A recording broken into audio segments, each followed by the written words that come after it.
So we are back. Peanut Gallery, I'm going to have you have the floor here. Take it away. So we should probably talk about CM Punk and his, I guess, his impact upon the entire wrestling industry with his shocking, to say the least, return to the WWE after, 11 years. 11 years.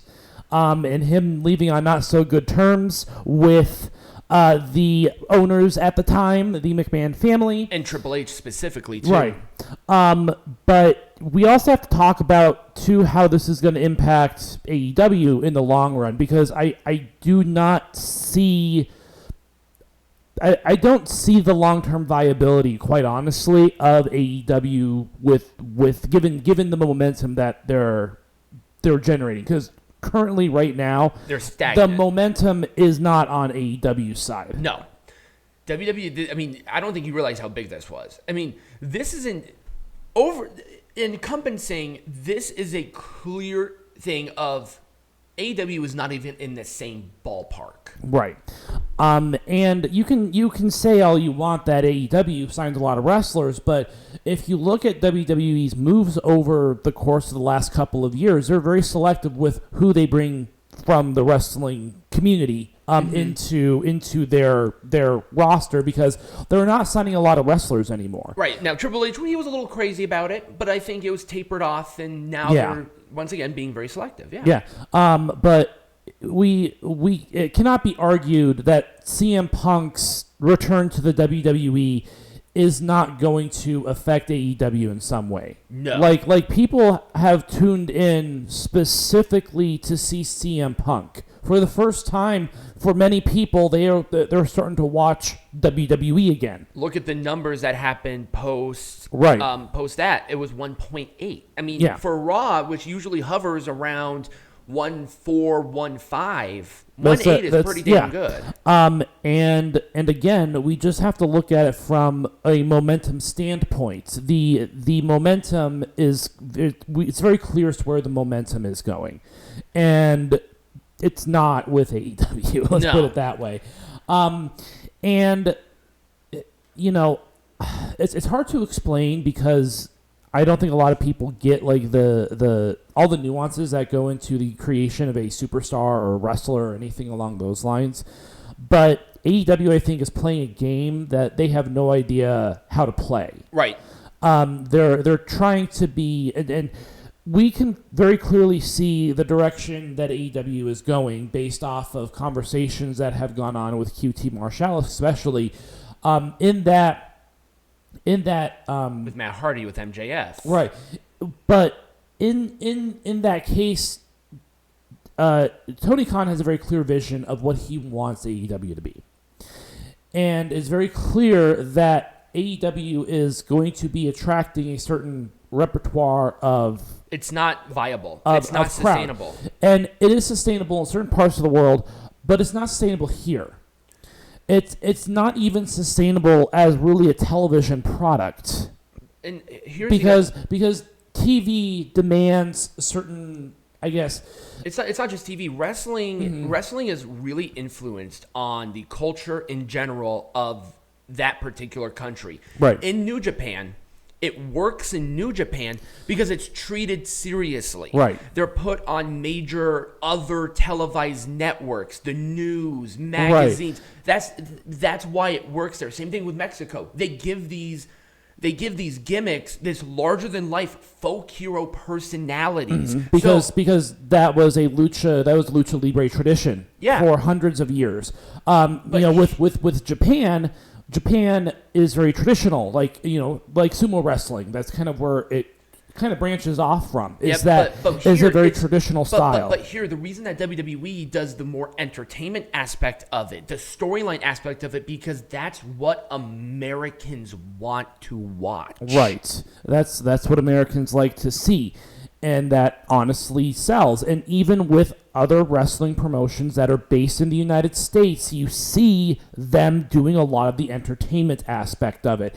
Even in wrestling companies gone by, it was part sport, part entertainment, and that has always been the case. And CM Punk, going back to him, is a clear... He understands that. Right. He is willing to mend the bridges of a very tumultuous and very hard relationship and separation from the WWE because he understands, he sees that He vision. sees the value not just as a wrestler, but as himself. Right, but he has a brand. Right, but as a brand, CM Punk has a brand, and he sees that WWE is willing to take that risk and put him back into the machine that is the WWE. The WWE, it's created a life of its own. Right. People just don't. People don't want to understand it. That's the problem. People want this to be, cookie cutter. You can just take what happens in Japan or Mexico or anywhere else and plop it here. It doesn't work. Right. WWE is a great example of something not working in other places. Right. They do the European tours, but they're not over there all the time. Because Europeans do wrestling a little bit differently. They're not in Japan all the time. They do experiment in Japan, but they're not going to do a Japanese tour, for example, because the style of wrestling just does not work over there. Right. They do, they did the Beast from the East. They did that. But that was a one-off show. That was years ago, too. They haven't been back. Right.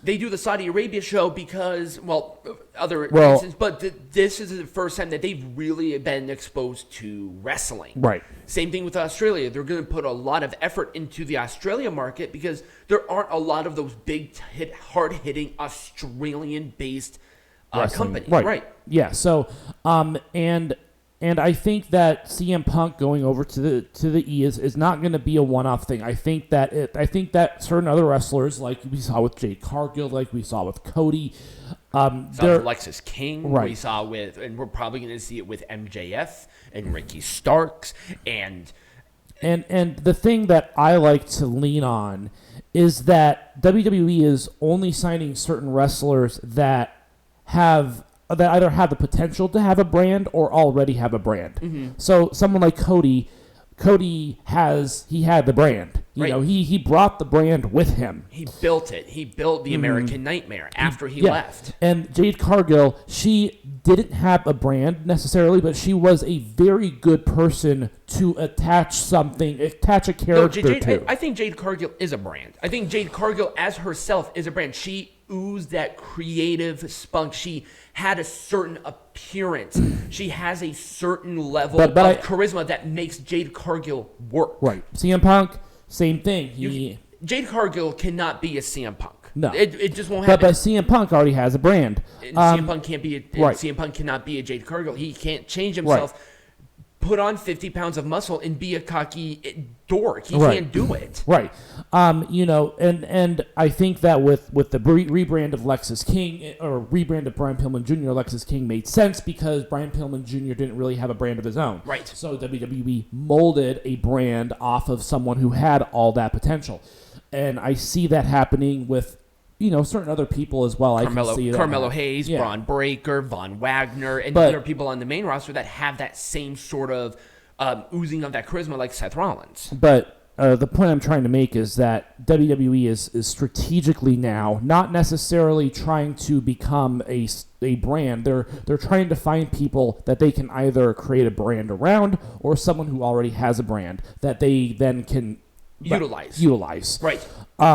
And I think that going forward, I see a lot of very influential characters. I'm not going to say people, but I'm going to say characters within AEW eyeing the WWE as a potential avenue. Especially of how they're being used right now. Mm-hmm. It's not working. Right. I mean, it's clear that it's not working. The numbers don't lie. And you can say All In, whatever, but that's not, no.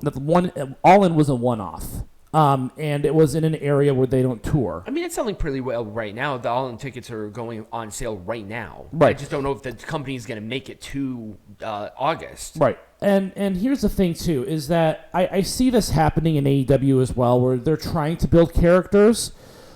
The most popular people in AEW right now are literally characters. MJF is a character. Right. Timeless Tony Storm is literally a character. Right. And the problem with the way that AEW is doing this is they're giving a lot of creative freedom to wrestlers. Now hear me out, and this is why I think that it is a problem. The problem with that is that if they're not given direction, they cannot develop their character any further. Right. Exactly. And you have to, and even if it's the most rudimentary direction in the world, the direction just needs to be there. Because everybody's going to have a different idea. Right. And I'm going to take a couple examples that are maybe not as well known. Julia Hart, she has a character that she's developed as part of the House of Black. As part of the House of Black. She has a title, but she really doesn't have I don't think that she's given enough direction to develop the character any further. And she's too young to foresee what could happen in the future with the character. It's not her fault. But it just comes with age, like CM Punk did. Right. You see the same thing with Sky Blue. She's trying to forge this character, but it's almost like she doesn't know what to do with it because there's no direction for her to go to develop her character any further. Right. Because you're given a rivalry 1 week, you're given a couple weeks of momentum, and then you're just dropped off. Right. Because there's no plan for you. Well, if you don't have a plan, how can you develop a character with any sort of gusto or spunk? Same thing with MJF. MJF is a perfect example of what happens when you are not given the direction to develop a character. He has swayed so far on what made him successful. Right. It's odd. Right. It's super odd. It is. It's like, he had this tweener phase for a while. He had this tag team thing going with Adam Cole, and then that dropped off because Adam Cole got injured, but you had no direction afterwards as to what you want him to do. Mm-hmm. Exactly. And it does not bode well as a character if you're not given a direction. You have to be given a scene, a setting, a direction which you want to go. It's not an environment indicative of a thriving character base. No. It's not. CM Punk's time in AEW will be a blemish not on AEW, on CM Punk. Right. And I think that we're kind of seeing the writing on the wall as to, some people who might be frustrated with AEW's direction, eyeing the WWE as a potential place, not necessarily because of the money, which is, I think, a very big, important part. But I think that if you're looking for a character to be developed, I think that the WWE is just going to be overall a better place than AEW. I think you would have a better place to develop a character and foster that amazing talent in places like AAA, CMLL, or New Japan before AEW. And I'm going to bring this example because it's perfect. QT Marshall in AAA. Much different than his stuff here when he was in AEW. Mm-hmm. It was better. Right. You know why? Because they capitalized on that. And they said, we love this. We can do something with this. Right. But QT Marshall is also older. He's been in the business for a long time. He knows what to do. Okay. But that's an example of it working. Let's go to AAA. AAA knows how to build characters. Because they're given a direction. They know what their next 6 months, 12 months might be looking like. WWE probably already has a 6 month timeline for CM Punk now that he has returned to develop his character. He knows exactly what he needs to do to accomplish his character goals because they already have it mapped out for him. I don't think AEW has any clue what their character is going to do week in and week out. It's obvious. Mm-hmm. It's 100% obvious. This entire Continental Classic tournament is because they don't know what they're doing. Right. It's booking for the sake of booking matches. Right. And that's not a plan. That's not creating rivalries that help these characters grow and foster. And the thing is, and even storylines that do somewhat develop, like Christian and Adam Copeland, we're already seeing its conclusion for I don't know what reason. Yeah. Like there's plenty of more space to give this rivalry before it reaches its natural climax, but you're not giving it the time to develop a story. They're probably going to do some bullshit where the match doesn't happen. Right. But again, it's it's a rock and a hard place. Right. You're going to promote this match for a week solid. where it's like they're in Canada and they're going to do some bullshit where the match doesn't happen. It's a rock and a hard place. Right. Either they have the match and the storyline is dead in the water. What else can you do? Right. But then you also have the negativity of if that match doesn't happen, you screwed people. Right. I mean, it's just booking yourself into a mess. Yep. And I think that it's very clear that the momentum is now with the company that has the clear vision. And WWE didn't have a vision in 2019. Their vision was not as clear, but things change. Yep. Things have changed a lot. And here's my final point on this, because I think we're beating the dead horse. Yeah.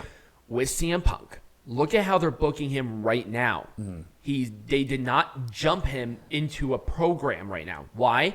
Because he doesn't need it. Right. He doesn't need a program right now. He's just going to relish. He's going to relish with the promos. He's going to do this, and they're probably thinking on how to structure, because they have the direction. They have the end goal, which is probably WrestleMania. But which is probably WrestleMania with Seth Rollins. What are we going to do from this point to that point? Right. And they're thinking, boom, boom, boom, boom, boom, boom. And that's how you do this. Right. It's a play. Yeah. It's a performance. Right. You don't go into the play without writing the final act. It has to be captivating and interesting and paced well and done right. There's a lot of working parts and pieces, and clearly what WWE is doing right now is working. There's a reason why in their last quarter they made in a revenue $448.6 million, where AEW, we don't even know, their entire year they made $100 million. That's not good. No. And even then, they said revenue. They didn't even say profits. Right. What about the cost? Right. Anyways, that's pretty much all I have to say at this point about this whole CM Punk returning and how it really affects just wrestling in general and kind of where we see that momentum going. Yep. Next week, though, what are we going to be talking about? I don't know.